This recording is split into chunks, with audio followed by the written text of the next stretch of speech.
Give an update on the situation. This as the ruling ZANU-PF has issued a statement following reports of a military action in the country, saying it would never succumb to military pressure.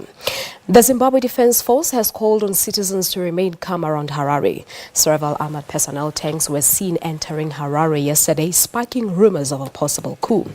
In its statement, ZANU-PF described the behavior of the country's Defense Force Chief, Constantino Chiwenga, as treasonable conduct. Chiwenga accused the party of being infiltrated by counter-revolutionaries who wanted to destroy it. Referring to last week's sacking of Vice President Emmerson Mnangagwa, Chiwenga claimed that ZANU-PF had launched a purging and cleansing process, which is mostly targeting military veterans.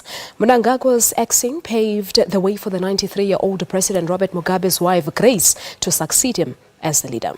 According to ZANU-PF's National Secretary for Information and Publicity, Simon Moyo, Chiwenga's statement was a move to disturb the peace and stability in the country.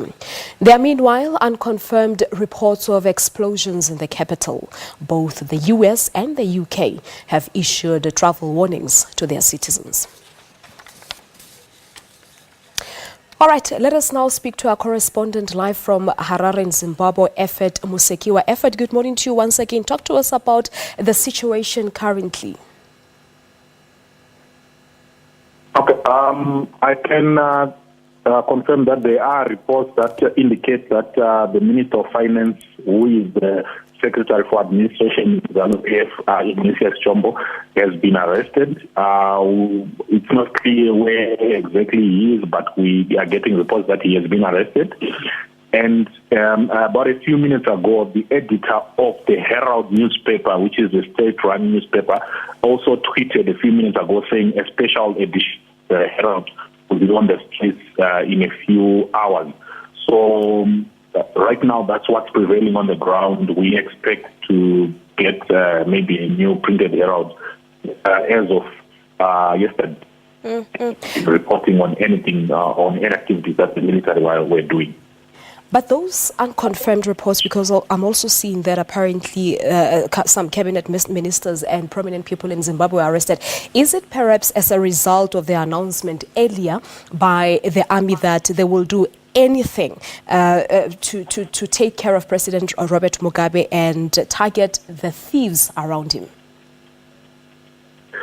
Yes, I think that's a clear indication, because on Monday the general did indicate that there are some counter-revolutionaries, and that was a direct attack on the faction in ZANU-PF, which is called the G40.